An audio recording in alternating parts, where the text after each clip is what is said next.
Hello my friends and welcome back to another Baldur's Gate 3 character building guide. Hope you're all doing well. Today we're covering my pick for the best Swashbuckler Rogue build in Baldur's Gate 3. This is one of the most fun and unique characters in the game, with a playstyle almost completely different from any other character out there.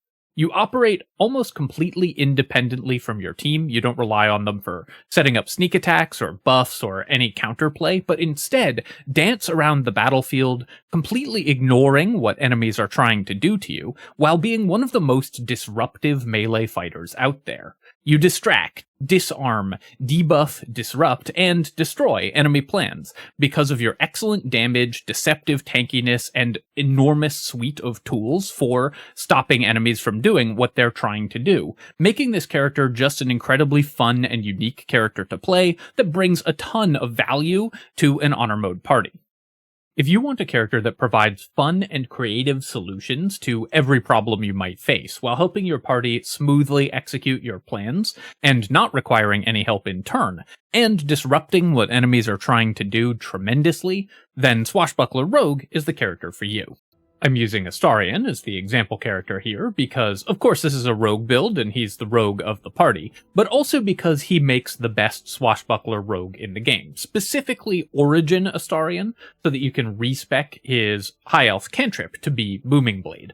Booming Blade, of course, is a massive increase to the damage of any martial character that doesn't normally get access to it, so being able to do that and then also get Astarion's story-based buffs, his bonus to hit, and his late-game bonus to all of his attack damage, makes the character even stronger when you're playing Astarion, either not as an Origin character, but especially as an Origin character. So from a power level perspective, as well as a flavor perspective, he's the best swashbuckler rogue in the game. If you're building this as a custom character, then your best option for race is High Half-Elf. Not only does this get you Booming Blade, because you can also take a wizard cantrip, which can be that, but it also gets you shield proficiency, very useful for increasing your armor class in Acts 1 and 2, and glaive proficiency, which is very useful for giving you another cool option for your weapon in the endgame. I'll talk about that a little bit more in the equipment section, but High Half-Elf gives you a lot more options for what you end up doing with the character and the direction that you go, as well as increasing your damage enormously because Booming Blade is so good. Other excellent options include Half Wood Elf, also for shield proficiency and the bonus movement speed, or Githyanki or Shield Dwarf because medium armor proficiency is very valuable to this character. We will get it anyways with this build, but this can let you take a different feat instead of spending one on medium armor proficiency. Of course, all the normally great options are available for this character as well. Dwergar's out-of-combat invisibility is excellent for every rogue, and for this character that wants to position near enemies is even better. Halfling's ability to reroll ones is always phenomenal for every character, and Gnome's advantage on mental saving throws can cut off one of the very few ways that this character can get in trouble and potentially cost you your honor mode run that is much less likely to happen when you are playing a Gnome. Since we're going to be fishing for criticals, Half-Orc can also provide us a very small but relevant increase to our damage output, so all of those options are great as well, but High Half-Elf gives you so many more options and such a huge increase to your damage output that it's the best from a mechanical perspective. For this build, as part of my Simple Class Guides series, we're going to be focusing on a monoclass rogue, though of course I should mention that as with many rogue builds, you can do very similar builds with 4 levels of rogue and 8 levels of fighter, or in this case 4 levels of rogue and 8 levels of hexblade warlock, which provide a lot of the same benefits and give you a lot of other stuff besides. However, Swashbuckler Rogue is one of the few characters that wants to play monoclass rogue because you have actual incentives for taking higher levels of rogue. So we get actually a lot of benefits from staying monoclass and end up with a character that not only gets to play a sort of unusual class combination, but gets a lot out of it. Now, as a rogue, of course, we have very few decisions that we have to make at level 1, but we do get to set up our ability scores, and for this character, we're going to take a very specific ability score split. We're going to take 17 Dexterity, 14 Constitution, 10 Wisdom, and 16 Charisma. The charisma is what scales the save DCs of most of our swashbuckler abilities, and also will allow us to act as a party face, so we want high charisma. And then in the late game, combined with persuasion, expertise, and 16 charisma, it's going to be pretty much impossible for us to fail our panache rolls against enemies, which gives us a very powerful debuff that basically can't fail. If you're really worried about your hit points, and this character as a rogue does need hit points more than most rogues, because we will be playing in melee, we'll often be accepting that enemies may do a little bit of damage to us. You can take 14 charisma and 16 constitution. That will give you a little bit of extra defensive leeway to play with, but in general, your positioning should be so clean with this character, because you have so many tools to position properly, that you won't take many hits anyways, and we can focus more on our offensive capability. For our skill selection here, we're going to take expertise in sleight of hand, because we might as well grab that and have the maximum possible utility for our character. And then proficiency in stealth and acrobatics. This gives us more defensive capabilities and lets us use stealth, of course, which is very helpful. We're also going to take expertise in persuasion. This means that not only are we an amazing party face with persuasion, expertise, and 16 starting charisma, so we're going to be perfect at doing dialogue checks in the early game, and then in the late game we won't be able to fail dialogue checks because we'll have all that and reliable talent from being a rogue, making this character the best end-game party face in the game. It will also mean that we can pretty much never fail at landing our panache rolls, so persuasion expertise is really powerful for this character. For our last skill, there's a lot of different options that you can put it in here. I like to just take some others of the dialogue skills, since we're going to be the party face for the party anyways. Might as well have deception and intimidation for when we want to roll those instead of persuasion. So a skill setup something like this is what we're going to be going for. That's all we have to do at level 1, so let's move on to level 2. At character level 2, we again have no specific decisions to make, but we do get 3 extremely important abilities. Well, 2 extremely important abilities. We get Cunning Action, Hide, Dash, and Disengage. Normally, Cunning Action Disengage is really good, and it will still be very useful for at levels 2 and 3. But at level 4, Swashbucklers get a better version of this, more or less, because they effectively get to disengage against any enemy that they melee attack. So you won't be using Cunning Action Disengage that frequently with this character. But Cunning Action Hide and Dash, of course, for any rogue are going to be incredible. Swashbuckler's all about staying mobile and positioning yourself where enemies can't hit you, where you can stop them from doing what they want to do, getting to the right enemies to take them out, and hunting down isolated and vulnerable targets. So the incredible amount of mobility and resiliency to retaliation that this gives you just gives you a ton of agency on the battlefield. So you're going to be using these abilities a lot. At character level 3, we get to choose our subclass, and of course we're going to pick Swashbuckler, which gets us 2 subclass abilities. Although actually one of these is 2 different abilities rolled into one for whatever reason, so we really get 3 subclass abilities. The first of these is Fancy Footwork. If we make a melee attack against a target, that target can't make opportunity attacks against you for the rest of your turn. So this is why I said we won't be using Disengage that often. Fancy Footwork will replace Disengage for the most part, because we'll hit an enemy and then be able to freely move away. That lets us use our bonus action to do more damage with an offhand attack or dash, or of course activate our bonus action Swashbuckler abilities that we're going to get at level 4. This means that this character very rarely has to take attacks from enemies in order to maximize its potential, because you can always move freely around the battlefield around your targets because of Fancy Footwork. So it gives you a lot of mobility. It's like getting the mobile feat for free. We also get Rakish Audacity, which has 2 different effects. The first of these is a +2 bonus to initiative rolls, which scales with our rogue level. The scaling is equal to our proficiency bonus, but we only get the additional scaling if we're leveling up in rogue. So as we continue to gain rogue levels, this will scale up from a +2 bonus to initiative to a +4 bonus to initiative. I have spent a lot of time talking about how good initiative is, but it's especially good for this character, which has a lot of debuffs and effects that will prevent enemies from acting effectively, and also is a rogue, so you're doing a lot of just burst upfront damage with sneak attacks, so you can take out a vulnerable target before they can act.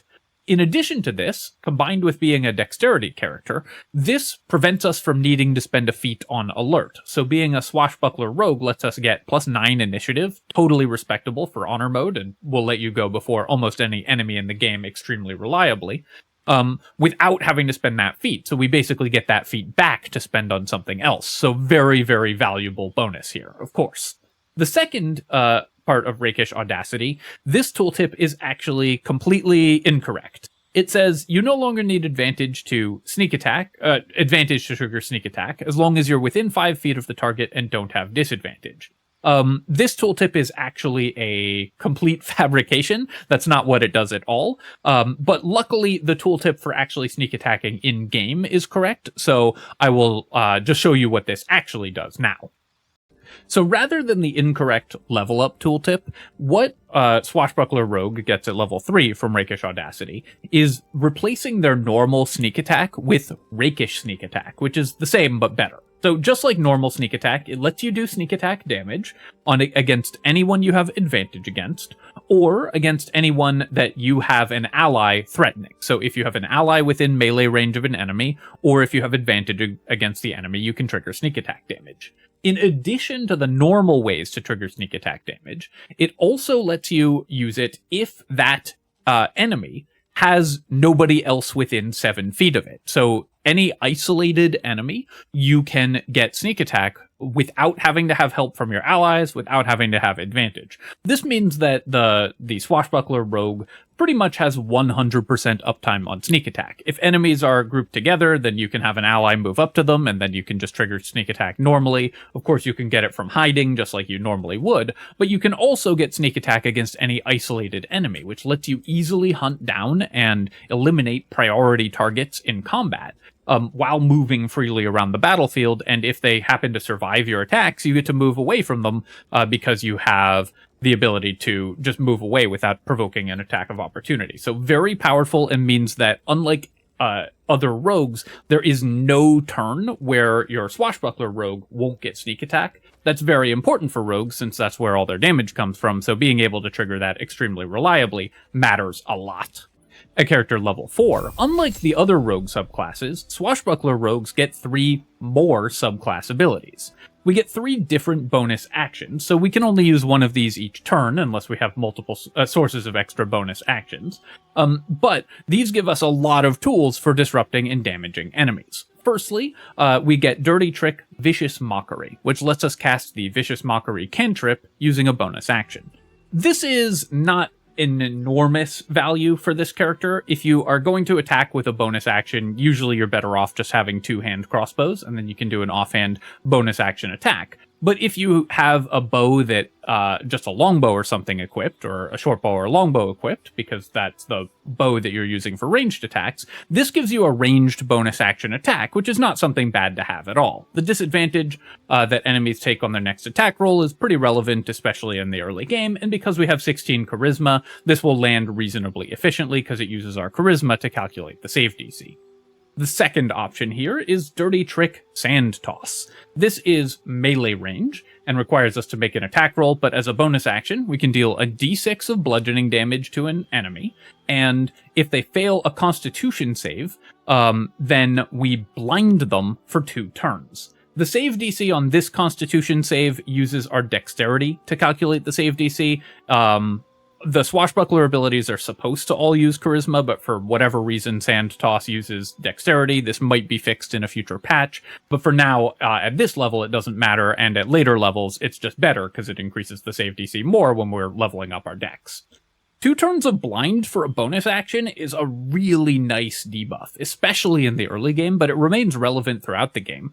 And a constitution save, enemies typically have pretty good constitution saves, but there's a lot of ways to reduce them. With reverberation or bleeding effects, you can give enemies disadvantage or penalties on their con saves to blind them very effectively. A blinded enemy is much, much less threatening with disadvantage on all their attacks, and you have advantage on all your attacks. So this sets up your allies and prevents the enemies from doing anything. And they also can't do anything at range. So given that this character can easily move out of melee range without provoking attacks of opportunity, especially if you have bonuses to your movement speed, you can blind an enemy and then they can't retaliate against you because they won't be able to shoot you. So very powerful debuff and very, very useful. The third ability, and the one we're going to be using the most often by far probably, is Dirty Trick, Flick of the Wrist. When you have a finesse weapon equipped, and you always will because you're a rogue, this allows you to make a bonus action melee attack for your normal weapon damage. So unlike other offhand attacks, so if you had 2 weapons equipped, you would not get your dexterity bonus to damage. This gives you your full weapon damage with your main hand weapon. So whatever your best weapon is, you always get the full value of when you're using Flick of the Wrist. In addition to that, the enemy has to make a dex save. The save DC here is calculated using your charisma, or they become disarmed. Disarm, another incredibly powerful debuff, very good against certain enemies. Also, disarming as a bonus action is really nice because then you can pick up the enemy's weapon and equip it with your action, which is pretty funny as well. So if you really want to get rid of an enemy weapon completely, this gives you a great tool for getting rid of it because you can steal their weapon in just a single turn instead of having to have an ally come pick it up. So Dirty Trick, Flick of the Wrist gives you a lot of options for debuffing enemies, but also effectively gives you extra attack as a rogue, letting you turn your bonus action just into a full main hand attack, which is very, very powerful in terms of increasing our damage output. You can also get sneak attack damage off of this ability, so if you missed with your first attack, this gets you another chance to trigger sneak attack, so increases your damage dramatically. It only works against armed enemies, but against any armed enemy, this is a very, very powerful tool. In addition to all of that, we get a feat, and the feat that we're going to take, because remember, we don't need alert, which is often what you take at level 4 in honor mode, is actually a somewhat unusual feat. We're going to take moderately armored. This character is going to play a lot in melee range, and so increasing your defensive capabilities means that you will be even more self-sufficient and even harder to kill. Normally, rogues want an offhand weapon to give themselves a bonus action attack, but as a swashbuckler, you don't need 2 weapons to have a bonus action attack, so the shield proficiency that moderately armored gives you just increases your defensive capabilities enormously. While at this point in the game, you probably will be sticking with light armor, because you'll have +4 to your dexterity, so it'll give you higher armor class than most available medium armor sets. This is going to let you use the medium armors with uncapped dexterity bonuses later on, increasing your armor class enormously in the mid-game. In the end game, you might swap back to a light armor because the ballast armor is so good, but this gives you just a huge bonus to your defensive capabilities in the mid-game and doesn't cost you any offense because we still get to boost our dexterity up to 18. So moderately armored is great for the swashbuckler, the shield is really nice, and the armor is very useful, especially in Act 2, so that's what we're going to take here. At character level 5, we have no particular decisions to make, but we get a number of other great defensive bonuses. Uncanny Dodge lets us have the incoming damage that enemies do with our reaction, so it gives us a great use for our reaction, and it means that even despite having relatively low hit points with our great armor class from moderately armored and being a dex character, and Uncanny Dodge, we're deceptively pretty tanky and pretty hard to kill. We also get a bonus sneak attack die, so we're doing 3d6 sneak attack damage, and we get, because we're level 5 and our proficiency bonus has gone up, 1 more initiative as well, so now we've got a +6 bonus to initiative and are going before, +7 bonus to initiative and are going before every enemy in the game at this point. At character level 6, we get to take expertise into more skills. This lets us get stealth expertise, so now we are as sneaky as any other character in the game, and we didn't really need it in the early game because there's a lot of arenas where enemies won't ever get to make where you won't ever have to roll stealth rolls, but in the late game it can be pretty helpful because there are some places where you want to roll stealth, and this can also let you do greater invisibility shenanigans and stuff like that if that's something that you want to do. Our second expertise is a little less set. There's a lot of different options that are totally fine. Acrobatics means you will never be shoved. But I like to just put it in deception just because there's a couple nice deception checks in the mid to late game that you might want expertise in if you're playing as the party face. The second expertise here, the first one's always stealth, the second one is a little more up to you. At character level 7, we get more defensive capabilities in the form of evasion. This lets us take no damage when we succeed on a dex save, and remember, we've got very good armor class, because we're a dexterity-based character with medium armor and shields, so we're not taking that much physical damage, and we have ways of reducing it with uncanny dodge. So evasion means that yet another way that this character could get in trouble is basically no longer present. We will always succeed on dex saves, again, unless we get very unlucky. And so we'll just be taking no damage from effects like fireballs and stuff. Just makes this character, like I said, even with relatively low hit points, even more deceptively tanky. At character level 8, we get another feat, and we have a lot of different options for good feats that we can take here. Of course, there's the natural choice of just increasing our dexterity up to 20, which obviously is great for any dexterity-based character. It boosts our initiative, boosts our armor class, boosts our damage, and so on. Dexterity, the best attribute in the game, so increases to it are great. However, there's a bunch of other options that are also really nice for this character at this level. And the one that I'm going to suggest that we take is a somewhat unusual pick, but really good for a Swashbuckler Rogue, and that is Sentinel. This character can use Sentinel very well. We're very good at isolating isolating and taking out priority targets. Any enemy that is not near their allies is going to take a lot of damage from us. And if we can trap enemies in a location where they can't get away from us, then we can constantly sneak attack them.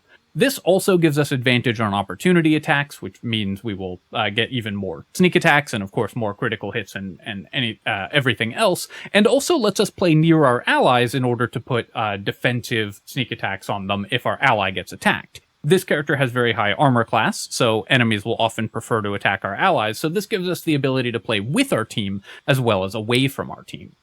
Another nice thing about Sentinel, and in general just reaction attacks on Rogue, is that it lets us sort of double dip on sneak attack. The way that sneak attack works as a rogue is that the cooldown resets at the end of your turn. You only get one sneak attack per turn cycle, but the cooldown resets at the end of the rogue's turn.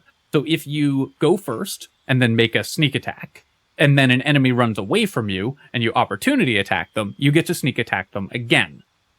On your subsequent turn, you'll have already used turn 2's sneak attack, so you won't get to use it a second time, but it basically lets you move a bunch of damage half a turn up in the turn cycle, and Sentinel lets you do that much more reliably, as well as just giving you even more disruption for enemy plans. Normally you see this combined with Polearm Master and similar effects, but this character is just very good at being a Sentinel rogue and just getting extra damage overall, so I like picking it up here at level 8. At character level 9, we get another subclass ability, and honestly, I vastly underestimated how good this ability was before I'd used it in actual play, but Panache is very good.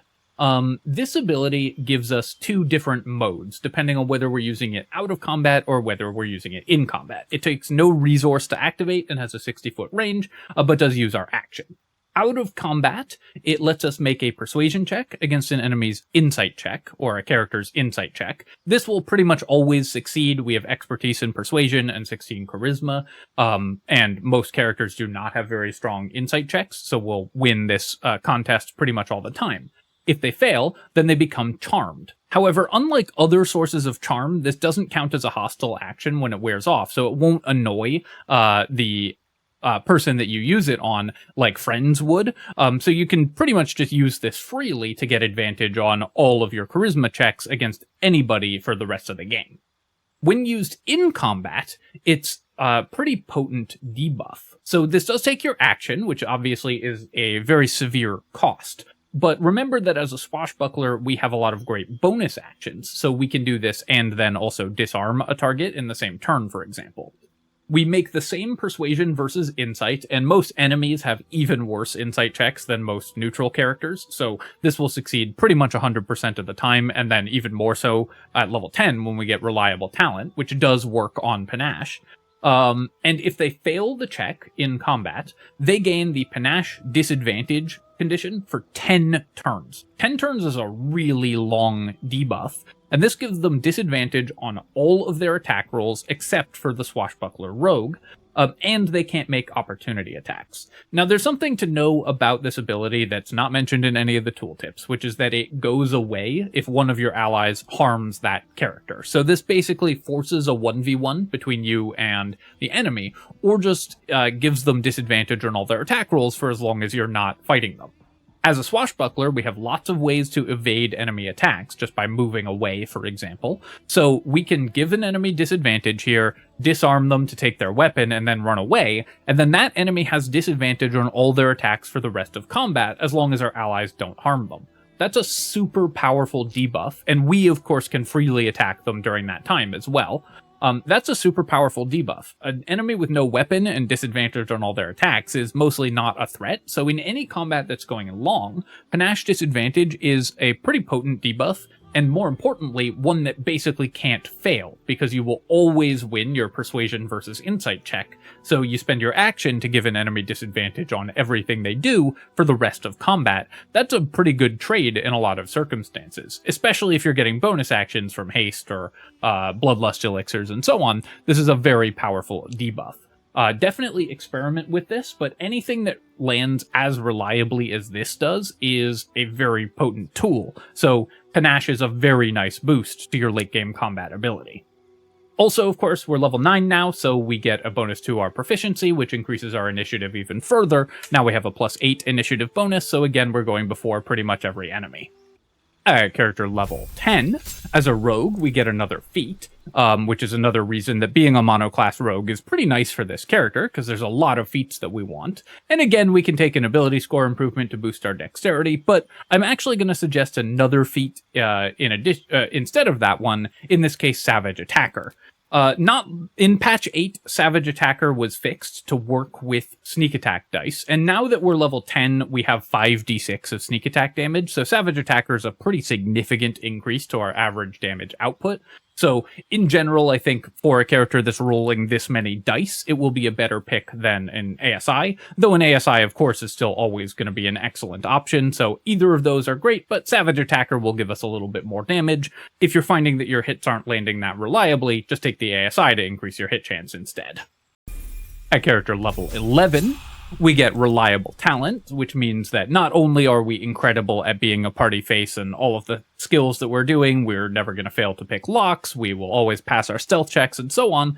This also applies to Panache, so anytime we use it, we have a minimum roll of 10, and then that, of course, is increased by +3 from our Charisma, and double our proficiency bonus, so another +8 from having expertise in Persuasion, so a minimum roll of 21. Most enemies are not going to beat a 21 with their Insight reliably, because most enemies have like a +1 or 2 to Insight, so you're going to win that pretty much all the time. With Reliable Talent, and it's very, very rare that enemies won't fail against your Panache now that we have it. And of course, it gives you all the other utility that you get from this ability. And finally, at character level 12, we get to take our last feat, and we're just going to take an ability score improvement to max out our dexterity. There's a number of other options here as well. If you're using an item to increase your dex, like the Gloves of Dexterity are a totally reasonable option for this character. There's a lot of other feats that this character can use, so if you're doing that, or if you are using a mod that gives you extra feats, like feats at even level, there's a lot of other great choices here as well. Lucky is great for this character, makes them even more reliable. Mage Slayer gives you more opportunity and off-turn attacks to trigger your sneak attack damage even more frequently. It makes you pretty nice at fighting mages, especially because you can lock them down with Sentinel. Mobile is a little redundant, but the extra move speed, because you already get the effect of not triggering opportunity attacks if you melee an enemy, but still gives you a decent amount of value. This character can use more hit points, so Tough is a reasonable option as well. And another one that is very, very powerful if you are a character with glaive proficiency is you can take Polearm Master, because then you can use the Dancing Breeze and be a polearm character, which gives you even more control and agency over the battlefield. So this is a great option as well for for races that have glaive proficiency. Another feat that's kind of worth mentioning, not because it's a good feat to pick, but because this character uses it better than any other character, is Defensive Duelist. We're always going to be using a finesse weapon, and we want to defend ourselves pretty aggressively. We've got high armor class, so Defensive Duelist can often save us some damage. I don't recommend this feat, but if you were yearning to give it a try, this is the best character to use Defensive Duelist. So if you want to try this feat specifically, here's a good spot. But the most powerful option is just going to be to take an ASI to boost our dexterity to maximum. Alright, my friends, that is the Swashbuckler Rogue, but of course we have lots of great options for items and equipment, so let's talk about those. For items for this character, one of the great things about playing a Swashbuckler Rogue is how little it has specific item requirements, which means that it can slot into pretty much any party and just smooth out your item requirements and help your party members enable their plan. However, there's a couple specific items that I do highly recommend on this character, and the first of these is the Helmet of Grit.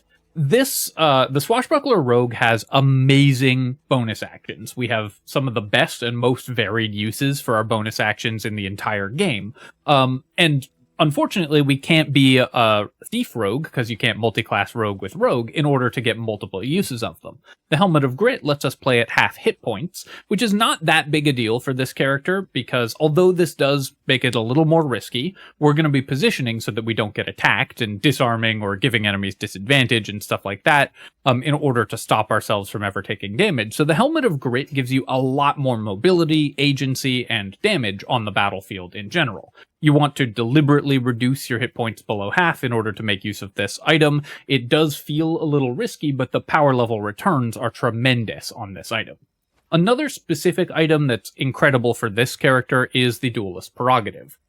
Since we often want to just have one powerful main hand weapon anyways, the Duelist Prerogative does require us to sacrifice our shield in the late game, but gives us a really powerful late game option. The multiple reactions, especially when combined with the Sentinel feat, give us an incredible set of crowd control and damaging capabilities, both on our turn and off our turn. It increases our critical hit chance, which we want very much, is a +3 weapon, gives us a lot of other great options as well.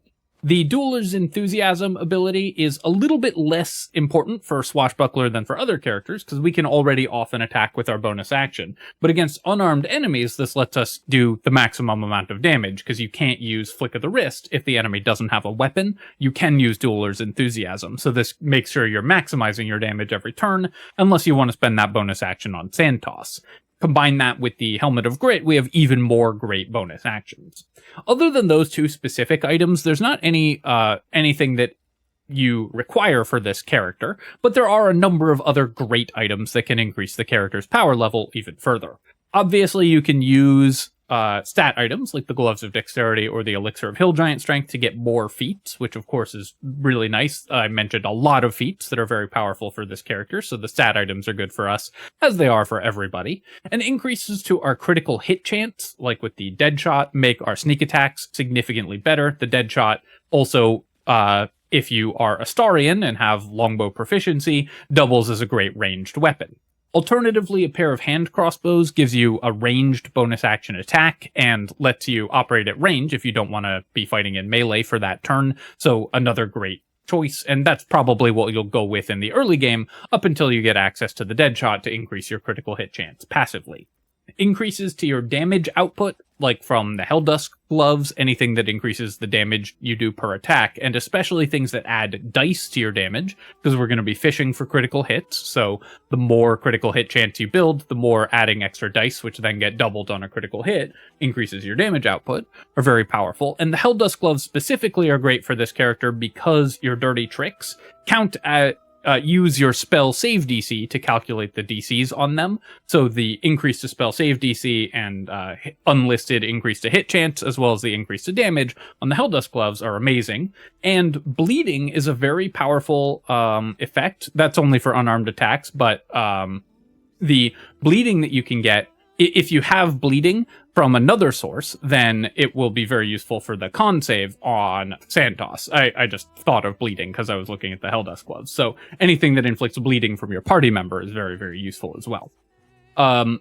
Other great options for this character, especially if you have specific weapon proficiencies, include Falara Louv or Lorethian's Wrath. These are the two finesse longswords, so you can use these in the early game. Remember, we don't need to equip two weapons because we can always make a main hand weapon attack, so this character is a great carrier for one of these. And if you have glaive proficiency from your race, the Dancing Breeze plus taking Polearm Mastery will give you even more damage output and control and lets you be a Sentinel Polearm Master character while still being a rogue and getting all those other benefits.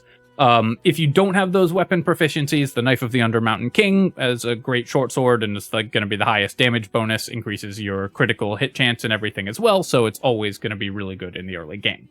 We also want one of the medium armors that has full dexterity bonus. These are available starting in Act 2 and can give you really high armor class, especially when combined with a shield for Act 2. That makes your character really hard to hit. And the best shield is the Adamantine Shield, because critical hits can be quite dangerous to this character. Preventing them with the Adamantine Shield is excellent. In the very late game, you probably just want to swap to the Ballast Armor. If we're using the Duelist Prerogative, then the Ballast Armor doubles your damage output, which of course is incredible and really good for any character that is based around sneak attacks, because it adds extra piercing damage or the damage type of your weapon, so that's all going to be doubled with the Ballast Armor. Obviously, this item is completely broken and cracks game balance in half, but it is the strongest option. Finally, the Disintegrating Nightwalkers, or another source of Misty Step, give you a lot of extra mobility, but mostly for your rings and amulets, you're looking for increases to crit chance, or just any utility that you can find. Boosts to your AC and saving throws are fine, but this character really does not need specific items, so you can put items that you think are fun, or items that your party members don't need on the Swashbuckler Rogue to get the most use out of them. For my endgame setup for this character, I would go with the Ballast Armor, Helmet of Grit, and Duelist Prerogative. Those are the three most important items, and then I would still have the Disintegrating Nightwalkers as well as the Helldusk Gloves, and then I'd still have the Disintegrating Nightwalkers in order to gain access to Misty Step. So that gives you a lot more mobility as well, while maintaining a pretty decent armor class. Alright, my friends, I hope that you have enjoyed this look at the Swashbuckler Rogue, and I hope that it helps you out with your honor mode runs. I think this character is an absolute blast to play. It's so different from every other character and gives you just so many cool options in combat and out of combat. So I definitely recommend, especially if you're looking for something a little new to try in Baldur's Gate 3. As always, of course, if you have enjoyed the video, feel free to leave a comment and hit like, helps me out with the algorithm, so I really appreciate you taking the time to do that. And you can subscribe to my channel for more Baldur's Gate 3 build guides and other strategy game analysis. Cheers, my friends. I'll catch you next time.